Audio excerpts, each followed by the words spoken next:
Szerettem volna a családomnak is segíteni, mert nem volt túl rózsás a helyzet. Mondjuk úgy, hogy önkéntes rendőrökkel találkoztunk nagyon sokszor. Hát ünnepekkor, bármilyen családi esemény volt, akkor ebből én úgy nagy részt kimaradtam. De azt is tudtam közben, hogy ez a német az nem lesz elég ahhoz, hogyha boldogulni szeretnék. Fel is újítottunk egy lakást ugye otthon. Mindig azt nézték a szomszédok, hogy ki mit csinál. Már voltunk, tehát már laktunk itt előtte Svájcban. Nem, most jöttünk le a falvédőről. Sziasztok! Ebben a videóban végigvezetünk azon az úton, amit mi jártunk be. Ugye Magyarországról indultunk, Németországon keresztül Ausztriába, majd Svájcba kötöttünk ki, és megmutatjuk nektek, hogy milyen nehézségekkel találkoztunk ez az út során.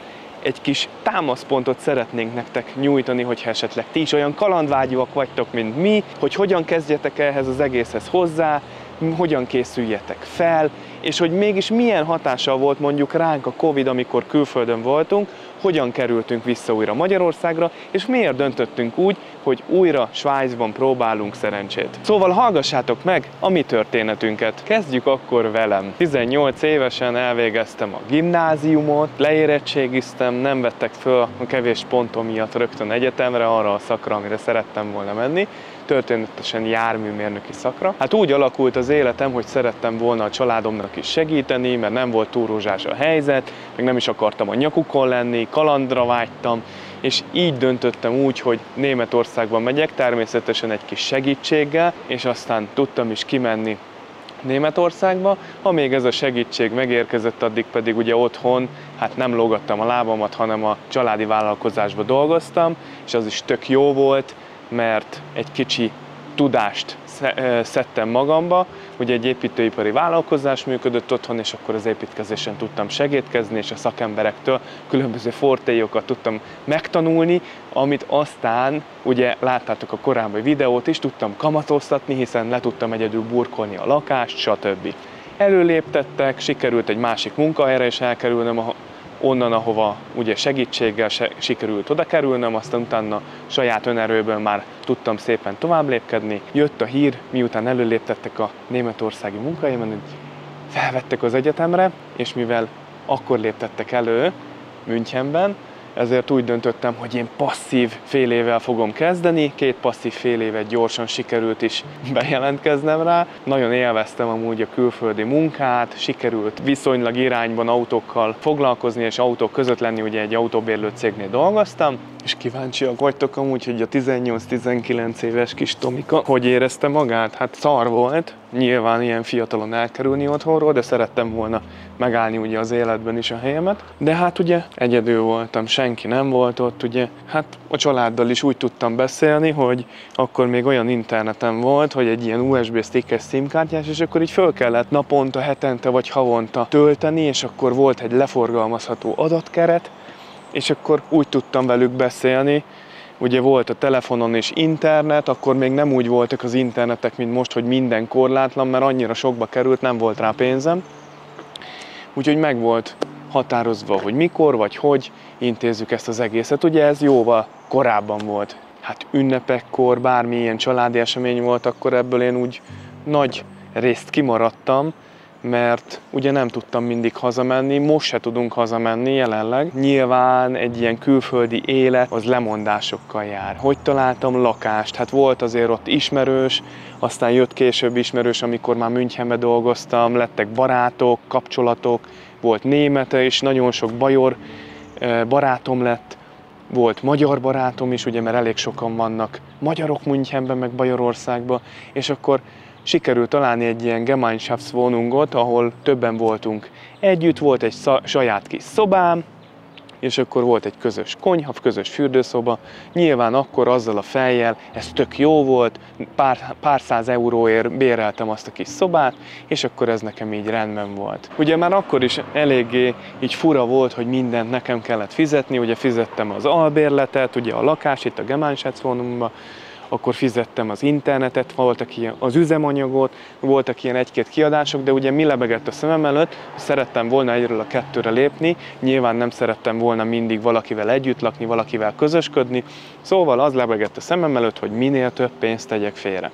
És aztán ugye megvettem, amikor már Münchenben voltam, az első igazi autómat, egy B5-ös TDI Passatot, nagyon örültem neki, nagyon imádtam, és rengeteg emlék kötött hozzá, aztán a közös emlékeink a Mercivel is, volt nagyon sok természetesen, és ugye előtte volt egy másik kocsi, amit még a családdal közösen vettünk, én is beleszálltam, ugye szerettem volna egy robogót venni, aztán sikerült megbeszélni a szüleimmel, hogy hát akkor legyen úgy, hogy akkor dobjuk össze a pénzt, és akkor a felét én állom az autónak, és akkor legyen egy autó, ne egy robogó, mert egy autót mégiscsak egész évvel lehet használni, és így lett ez az egész. Aztán később ugye ez tök jó volt, mert ki tudtam azzal menni külföldre is. Persze az autó azért okozott álmatlan éjszakákat, mert nem volt a legmegbízhatóbb, de igazából szerintem tök mindegy, tapasztalatszerzésnek tök jó volt. Szóval vissza Münchenbe, sikerült megvenni az első kocsit, és sikerült egyre inkább a saját lábamon állni. Aztán ugye említettem már nektek korábban, hogy miután megvoltak ezek a kiadások, meg a kocsi, meg stb. Ugye nekem akkor német rendszámú kocsim volt, be kellett fizetni az éves biztosítást, be kellett fizetni az éves képjárműadót, azok is több száz euró volt. Nekem akkor az fura volt, hogy sokkal drágább Németországban ilyen autódolgokat, meg biztosítást befizetni, mint Magyarországon, de nyilván nem volt más lehetőségem, szóval erre is kellett spórolni. És aztán utána, ugye a passzív fél évek után, ugye könnyes búcsút vettünk egymástól ott az autóbérlő cégtől, és aztán hazaköltöztem, és elkezdtem nappalin az egyetemet. Szóval milyen élményekkel távoztam szerintetek Bajorországból? Hát nagyon jókkal, nagyon jó élményeim voltak, nagyon szerettem ott lakni. A mai napig is nagyon jó élményekkel megyek bármikor vissza Münchenbe vagy környékére. Nagyon szeretem azt a várost, nagyon szeretem azt a tartományt. Nem Münchenben laktam, hanem München külkerületén, közel a müncheni repülőtérhez, az ugye meg inkább a vidék. Szóval Erding környékén laktam, nagyon szerettem Erdinget, és jó kis sörgyár van ott amúgy, és nagyon szerettem, mindent meg tudtam venni ott a városba, jó emberekkel találkoztam, és nem volt negatív tapasztalatom egyáltalán, persze probléma minden munkahelyen van, de azt nem annak tudtam be, hogy ez egy nagy probléma, egyszerűen csak alkalmazkodni kell egymáshoz, és tök jó. Szóval így tértem haza, ugye, és akkor már mi a Mercivel ismertük egymást, nekem ő ismerős volt már korábban, és ugye egy városból származunk, Esztergomból, és ismerős volt már nekem a Merci, és ráírtam egyszer, és aztán elkezdtünk találkozgatni. Én ekkor, amikor rám írt Tomi, még iskolába jártam, nem kerestem senkit sem, teljesen céltudatos voltam, mert gondoltam, befejezem az iskolát, és akkor azonnal irány külföld, hiszen nagyon vonzott az, hogy milyen a külföldi élet. És akkor írt a Tomi, hogy óvodából ugye ismerjük egymást, emlékszem-e, és akkor mondtam, hogy igen, emlékszem, akkor találkozzunk, és jött haza Németországból, aztán találkoztunk. Egy idő után úgy döntöttünk, hogy akkor megpróbáljuk együtt folytatni az utunkat. Ő akkor Magyarországon maradt, én meg elmentem Bécsbe, ami úgy történt, hogy nézegettem már hónapok óta az álláshirdetéseket, nem voltak nagy vágyaim, gondoltam, kezdésnek tényleg bármi jó lesz nekem. Aztán elküldtem végül több helyre a jelentkezésemet, vissza is írtak. Hát elmentem az állásinterjúra, és nagyon izgultam, tudtam németül, tanultam az iskolában, de azt is tudtam közben, hogy ez a német az nem lesz elég ahhoz, hogyha boldogulni szeretnék, az az iskolában szerzett tudás, és ez így is volt, mert nagyon zavarba voltam az interjún, alig tudtam válaszolni, de mégis azt mondták, hogy adnak nekem egy esélyt, mikor tudnék kezdeni. És nem tudtam még pontosan válaszolni, hiszen semmim nem volt, se lakásom, se semmim. Így egy ismerőstől kértem segítséget, és mivel ő ott lakott Bécsben, felajánlotta, hogy ott lakhatok, így egy ideig ott voltam nála, de közben kerestem magamnak lakhatási lehetőséget, miközben dolgoztam, és sikerült is találnom.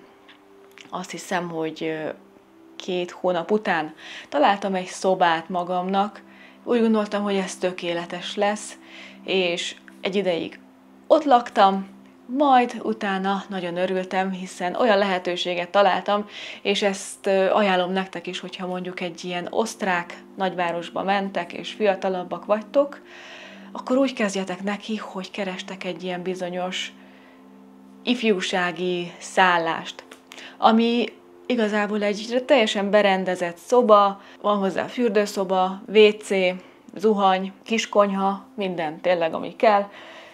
Ki is tudsz mosni, ilyen lehetőség is van, és ez olcsó kezdésnek. Hát Ausztriában azért valljuk be, hogy azért nem olyan magas az alapfizetés, de viszont, hogyha egy ilyenbe kezdésnek elmész, ez tökéletes, mert olyan 300 és 500 euró között már van, tehát ami szerintem úgy egész jó ár, tehát baráti, hogyha idemész. Na mindegy, jelentkeztem erre a szállásra, és akkor nem volt szabad hely, tehát nagyon sokan voltak, akik vártak, és végül felhívtak, hogy akkor mehetek, és nagyon örültem, hiszen ez volt az első önálló kis lakásom, az én birodalmam.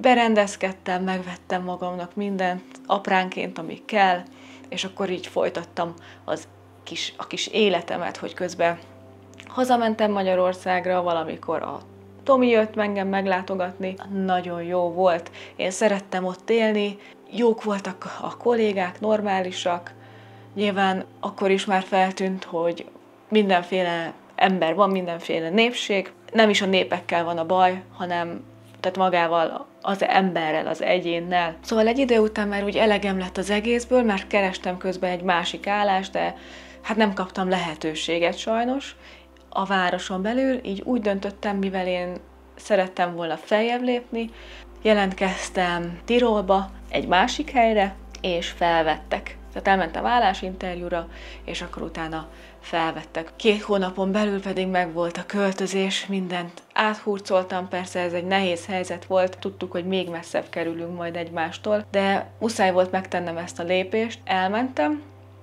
és tehát ezekben a helyekben az a jó Ausztriában, hogy egy ilyen hotelben, hogy kapsz szállást. Tehát általánosságban van olyan lehetőség is, hogy tudsz választani, ha szeretnél közös fürdő, közös konyha, az olcsóbb, de ha szeretnél egy külön kis apartmant, akkor az is lehetséges. Persze az drágább.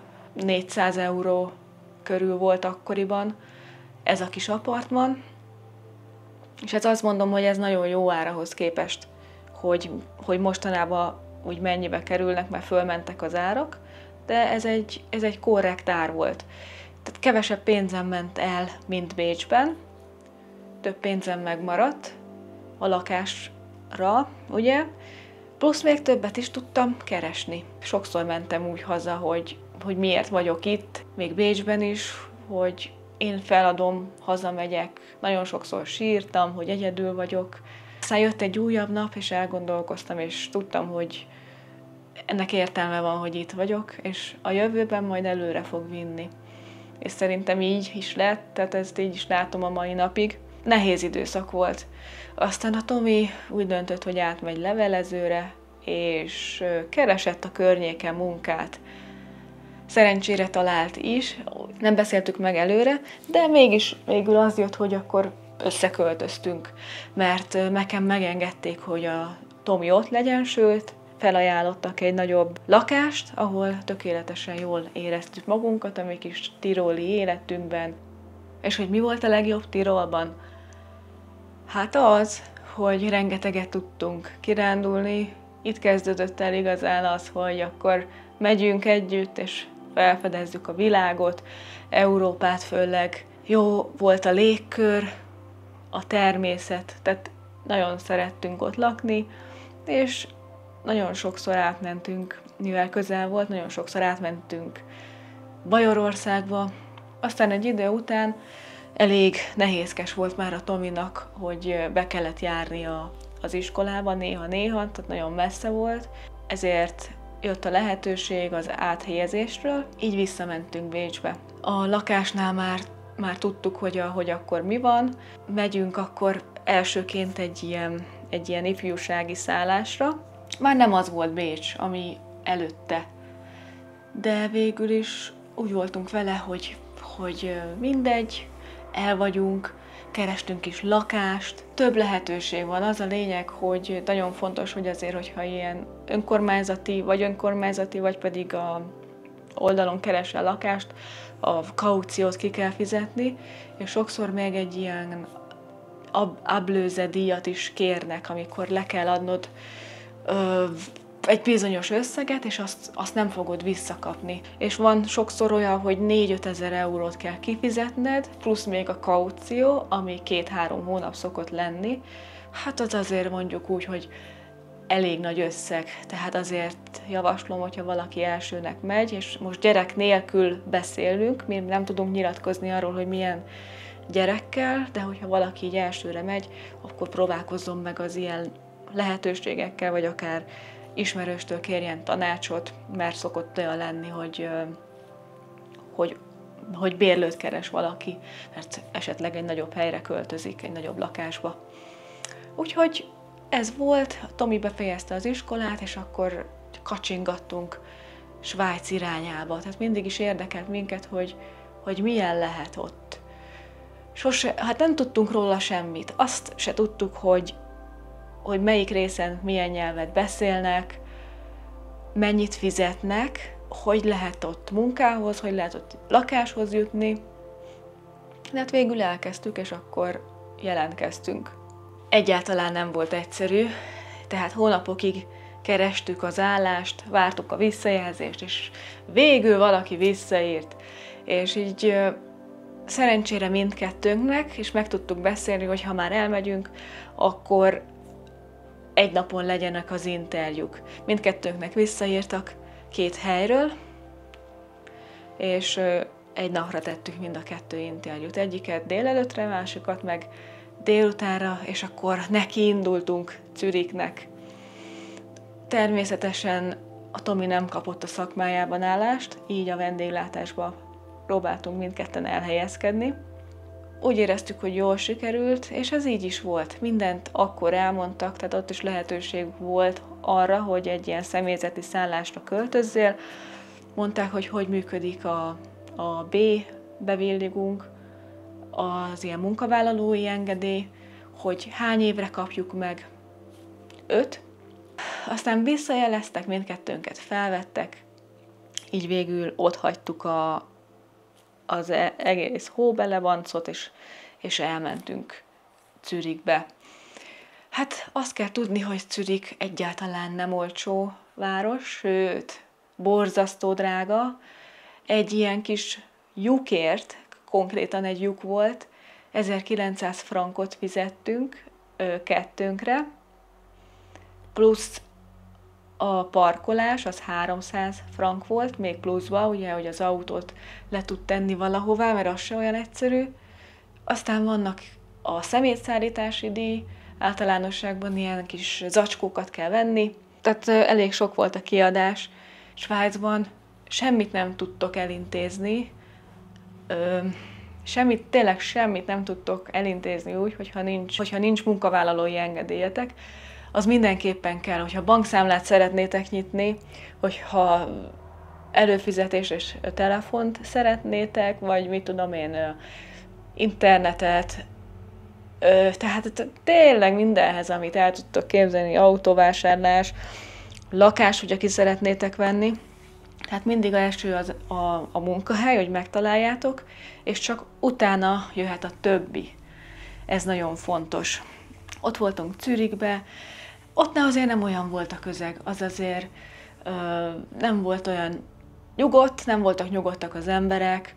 Észrevettük, hogy a szomszédunknak sokszor panaszkodott, hogy rendelt valamit, és akkor ellopták. Mindig azt nézték a szomszédok, hogy ki mit csinál, hogyha valaki mondjuk, tegyük fel, hogy zajong, rossz helyen áll, járatja az autót, Tehát ilyen mondjuk úgy, hogy önkéntes rendőrökkel találkoztunk nagyon sokszor, akik így figyelték minden apró lépésedet, nem csak a miénket, hanem úgy általánosságban mindenkiét, és ha úgy volt, akkor jelentették, akinél lehet, a házfelügyelőnél, rendőrnél, tehát teljesen mindegy. A munkahelyen is ugyanígy volt. Ha valami rosszat csináltál, akkor arról másnap biztos, hogy tudtak a kollégáid, és akkor arról beszéltek. Főleg Zürichbe, az a munkakörnyezet egyáltalán nem tett jót, és akkor úgy döntöttünk, hogy akkor keresünk máshol helyet, mert tényleg rengeteg volt a kiadás, és kevesebbet tudtunk félretenni, mint Bécsbe. Ezt komolyan mondom, hogy az nagyon sok volt. Aztán elmentünk Bernbe, mert találtunk munkát, és ez azért elég egyszerűen ment. Átvittük a cuccunkat, béreltünk a Europcar-nál egy ilyen furgont, tehát egy pikpak bepakoltunk, ott pedig kipakoltunk, visszavittük, és akkor utána másnap már Kanton Bernben ébredtünk.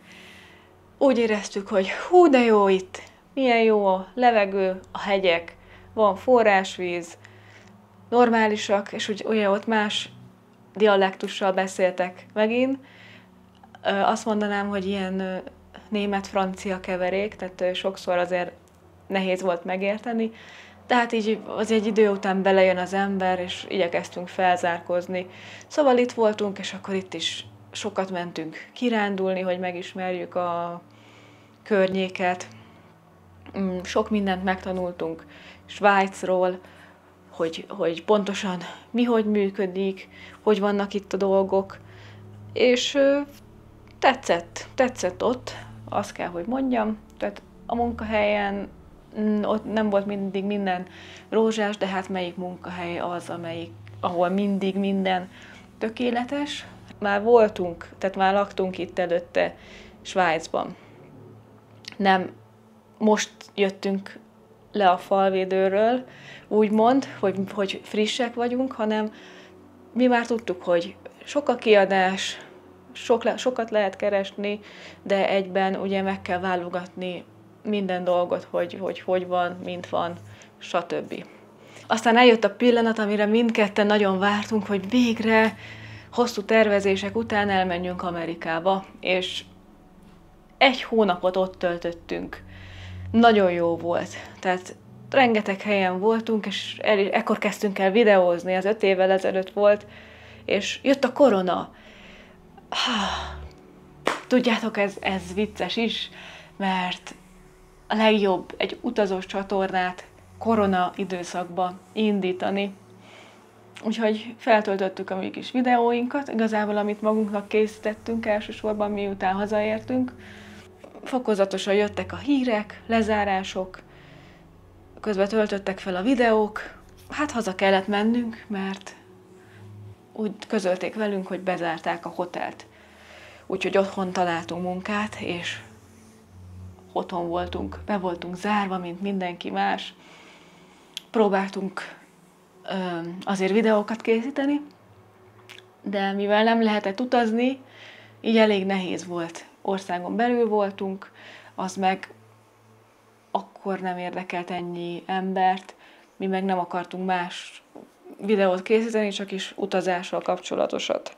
Hátrébb sorolottunk, meg nem is volt időnk már annyit foglalkozni a csatornával, de viszont ha hasznosan akartuk tölteni az időt, ezért lehetőség jött. Fel is újítottunk egy lakást ugye otthon, Magyarországon, Budapesten, és ez is tök jó volt amúgy, hogy sikerült felidézni azokat a tudományokat, amiket én nekem sikerült még a gimis koromban, meg ugye a gyerekkoromban nyaranta elsajátítanom, ilyen kőműves dolgokat, meg ilyesmiket. Ugye a lakás felújítást ezt együtt csináltuk meg a Mercivel, volt, amit ő is tudott, egyedül volt, amiben segítettem neki.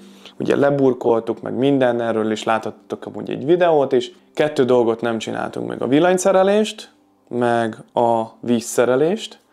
ezt szakemberre bíztuk, ezen kívül mindent mit csináltunk, még a gipszkartonozást is, és el sem tudjátok képzelni, hogy a Merci jött, ment, festett ő is, csiszolta a falakat, aztán szépen glettelt, aztán újra elkezdtünk ugye utazni, miután berendeztük a lakást, szépen belaktuk, és lazultak ugye a szabályok, és tök jó volt. Viszont hiányzott egy valami. Valahogy nem éreztük magunkat komfortosan, nem éreztük magunkat úgy otthon. El voltunk, meg ellötyögtünk, tök jó volt a család, meg a barátok közelébe lenni, de úgy hiányzott az nem is tudom, hogy tudnám lenni, az az otthonos érzés. És aztán arra az elhatározásra jutottunk, elég sokáig érett amúgy bennünk. Én is már emlékszem, hogy a munkahelyen is kevésbé voltam motivált, meg stb. Úgy lehúzott ez az egész érzés, és aztán eljött az a döntés bennünk, hogy elkezdtünk nézegelődni megint külföldön, hogy akkor el kéne, hogy menjünk. Úgy döntöttünk a Mercivel, hogy Svájcot fogjuk becélozni, el is kezdtünk állásokat nézni, el is küldtük. Ugye a fő szempontunk az volt, hogy nem akartunk nagyvárosba menni, mondjuk Zürichbe. Nyugalmat szerettünk volna, hegyeket szerettünk volna, jó munkahelyet természetesen, és 2 helyről jeleztek nekünk vissza, és aztán ide jöttünk, de hogyan jöttünk ide? Egy autóval jöttünk, egy tetőboxszal, bepakoltuk a cuccainkat, mindent hátrahagytunk, a biztosat megint, és úgy döntöttünk, hogy útnak indulunk, és belevágunk ebbe újra, és 4 hónapon keresztül nem is mentünk haza, sikerült beköltözni ebbe a szép lakásba, nagyon örültünk neki, és elkezdtünk berendezkedni, és nagyon jól éreztük, és érezzük magunkat a mai napig itt. Sokan mondják, hogy így rózsaszínköd, meg ez, meg az, meg így, meg úgy. Szerintem mindenkinek megvan a saját maga élete, hogy kinek mi a fontos, és hogy mit helyez előtérbe. Szóval mi jól érezzük magunkat, nekünk ez tetszik, mi ezzel tudunk azonosulni. És ez lenne ugye a mi történetünk, nem is akarjuk ezt nagyon tovább ragozni, ezt azért szerettük volna nektek elmondani, hogy ezzel is inspirálni tudjunk titeket, ezzel is tudjunk segíteni, ugye nagyon sok mindent már elmondtunk, megmutattunk nektek, hogyha van kérdésetek, akkor bármikor állunk a szíves rendelkezésetekre, keressetek meg minket, kérdezzetek nyugodtan, hogyha olyan kérdésetek van, nyugodtan küldjetek e-mailt, vagy privát üzenetet. Tehát, hogyha úgy érzed, hogy indulnod kell, akkor induljál, vágjál neki a dolgoknak. Viszont ugye Svájc nagyon szép, jól lehet keresni, de viszont drága. Kezdésnek Ausztria tökéletes, hogyha nem voltál még külföldön, akkor megszokod a külföldi munkát, viszont haza is tudsz menni, és hogyha már ez bevált neked, akkor egyre távolabb tudsz menni az otthonodtól. Szerintem, akár ki is próbálhatod magad egy idő után Svájcban.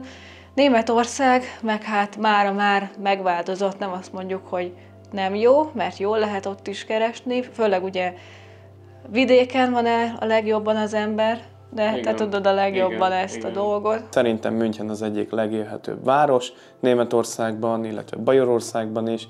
Nagyon szép zöld felületek vannak, parkok vannak. Na de miért nem mennél most már oda-vissza? Mert én úgy érzem, hogy lezártam magamba egy korszakot.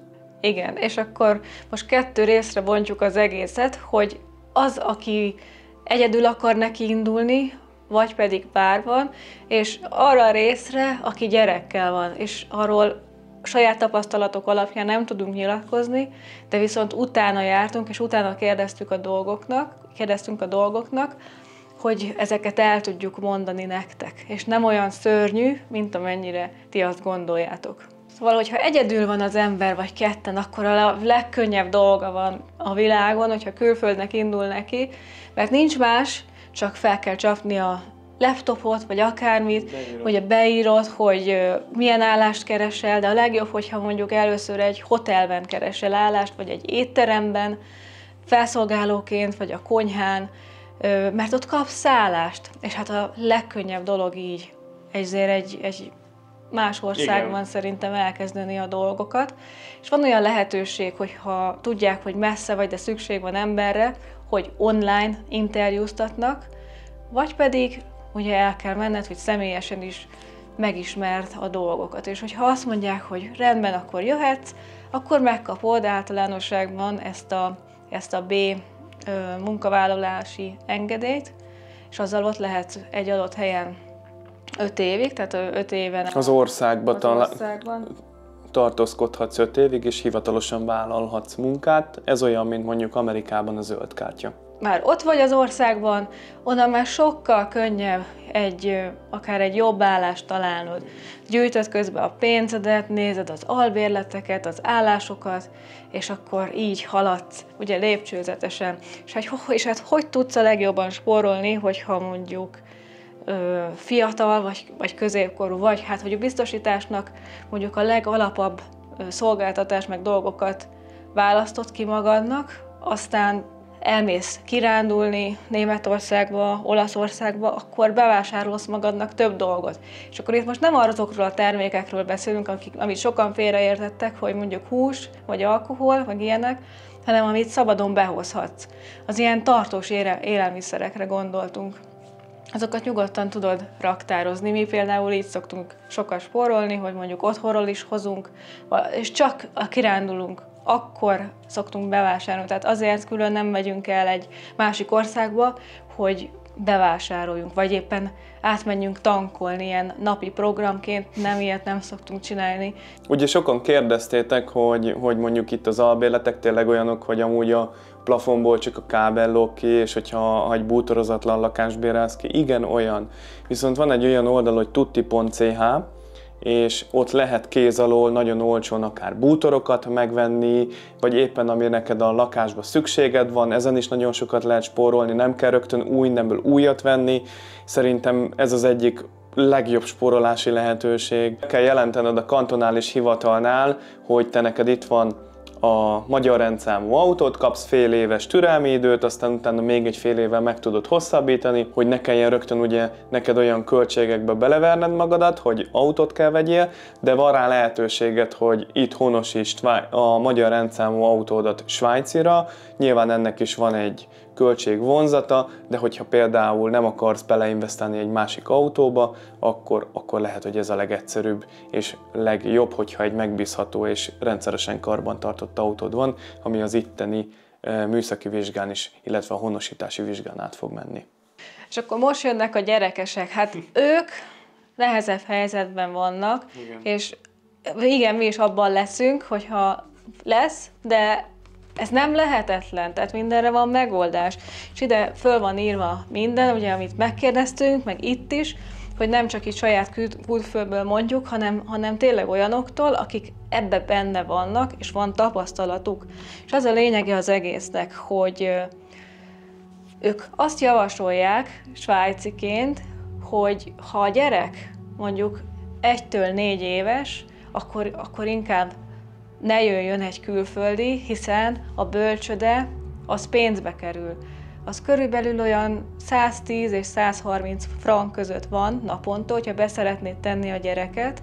Persze ezzel lehet variálni is, hogyha mondjuk ketten vagytok, és mondjuk tegyük föl, hogy most eljátszuk, hogy van egy gyerek. Én elmegyek 100%-ba dolgozni, a Merci elmegy mondjuk 40 vagy 50%-ba dolgozni, és ugye a fennmaradó időben a Merci a gyerekkel tud lenni. Tehát meg lehet oldani a bölcsibe azt is, hogy nem egy egész napot van ott, hanem itt tudom én csak egy fél napot, és akkor ezáltal ugye a költségeken is egy picit le tudsz faragni, de a legjobb lefarogása lehetőség ebbe az egészbe az az, hogyha mondjuk van olyan, akire rá lehet bízni a gyermeket, amíg a szülő vagy szülők elmennek dolgozni, hiszen itt nincs olyan családi rendszer, mint mondjuk otthon Magyarországon, hogyha van egy újszülött, akkor főállású anyaként otthon maradhatsz, vagy főállású apaként. Igen, és ezért nehéz a helyzet, és ez csak azokra vonatkozik, akinek mondjuk ennyi idős pont a gyereke, és most szeretne kijönni, tehát annak más a helyzete, aki mondjuk már itt szült, mert ugye azt azért vegyük figyelembe, hogy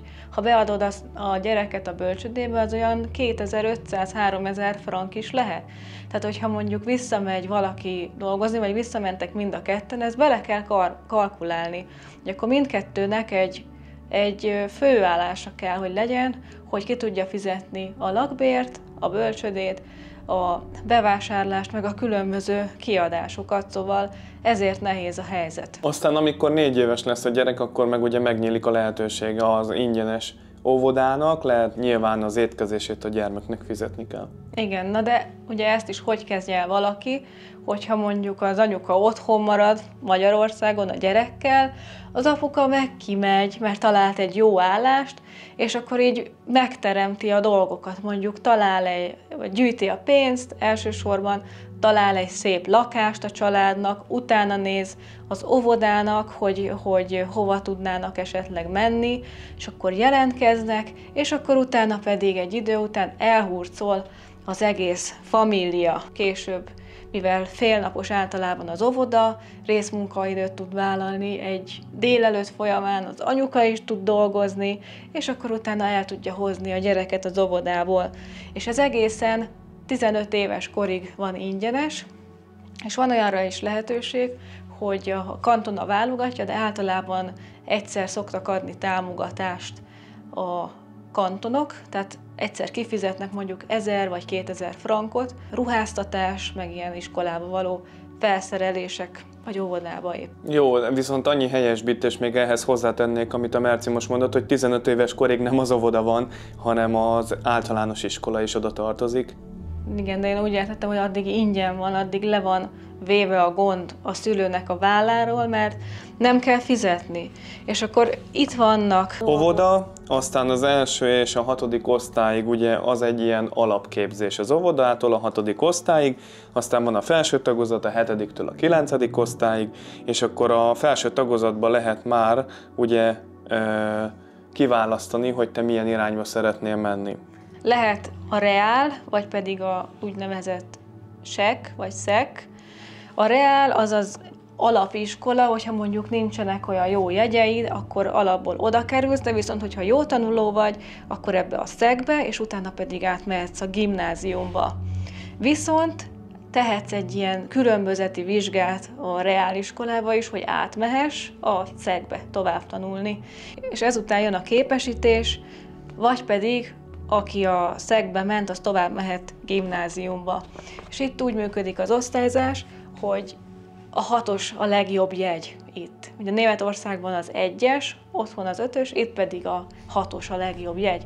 Úgyhogy ezzel is különböznek a dolgok. Tök jó gyerekkel is szerintem itt lenni, mert hát ez egy szép ország, biztonságos, tegyük hozzá, ugye itt van az ember a hegyek ölelésében, független.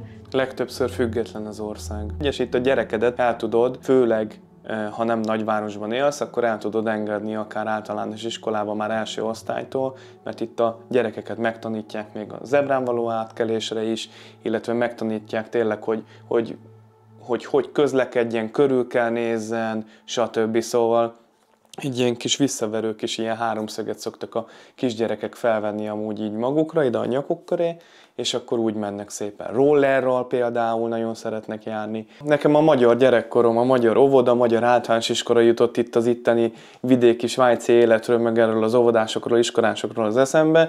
Csomószor láttam azt, hogy így mennek, fociznak az utcán, tényleg emlékszem, amikor én is gyerek voltam, állandóan az utcán játszottunk, mert nem volt forgalom, gesztenyi embereket csináltunk. Tényleg mondhatjátok, hogy most nincs gyerek, nem tudja, de tudatosan, hogyha már itt vagy, akkor felkészülsz erre, hogyha mondjuk lesz, akkor félreteszel pénzt.